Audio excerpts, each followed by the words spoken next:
স্বাধীন করো, স্বাধীন করো বাংলাদেশ, স্বাধীন করো। শেখ মুজিবুর রহমানের অসমাপ্ত আত্মজীবনী নিয়ে পাওয়া গেছে চাঞ্চল্যকর সব তথ্য। আসলে বইটি সংকলন করেছিলেন পুলিশের সাবেক মহাপরিদর্শক জাবেদ পাটোয়ারি। এর বিনিময়ে তিনি পান আইজিপির পদ, আর সহযোগীরা পেয়ে যান রাজধানীতে কোটি টাকার ফ্ল্যাট ও নগদ 1 কোটি করে টাকা। পুলিশের বিশেষ শাখা এসবির নথিতে এমন চাঞ্চল্যকর সব তথ্য উঠে এসেছে।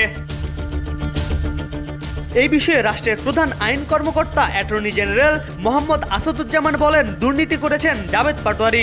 দুদকের উচিত এসব বিষয়ে অনুসন্ধান করা।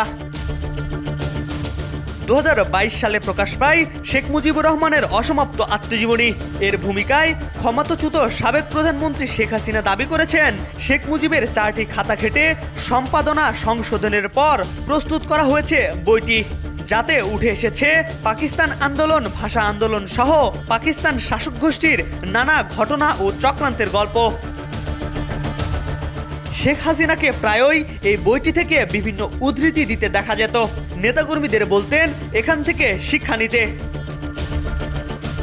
এই অসমাপ্ত আত্মজীবনী নিয়ে পুলিশের বিশেষ শাখা এসবি থেকে মিলেছে চাঞ্চল্যকর এসব তথ্য। পুলিশের একাধিক নথিতে দেখা যাচ্ছে এই বইটি আসলে লিখেছেন সাবেক পুলিশ প্রধান জাবেদ পাটোয়ারি ও তার নেতৃত্বে 123 সদস্যের একটি বিশেষ দল।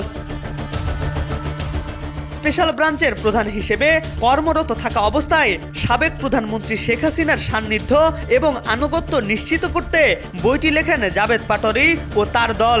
এর ফলে 2018 সালে জাবেদ পাটোয়ারি নিয়োগ পান আইজিপি হিসেবে।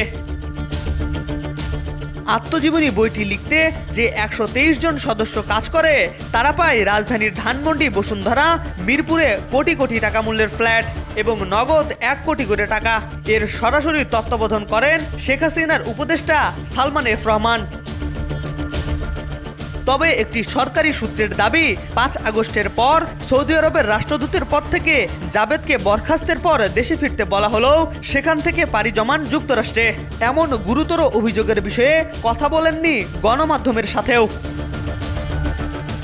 অসমাপ্ত আত্মজীবনী নিয়ে পুলিশের বিশেষ শাখা এসবিতে এ সংক্রান্ত যাবতীয় নথি গায়েব করা হয়েছে। এ প্রসঙ্গে অ্যাটর্নি জেনারেল বলেন, রাষ্ট্রীয় ক্ষমতা ও তহবিল অপব্যবহার করে যদি কারো লাভবান হওয়া প্রমাণিত হয় তবে তা ফৌজদারি অপরাধ। দুদকের উচিত এসব বিষয়ে অভিযোগের সূত্র ধরে তদন্ত শুরু করা। MR আকাশ, আজকাল।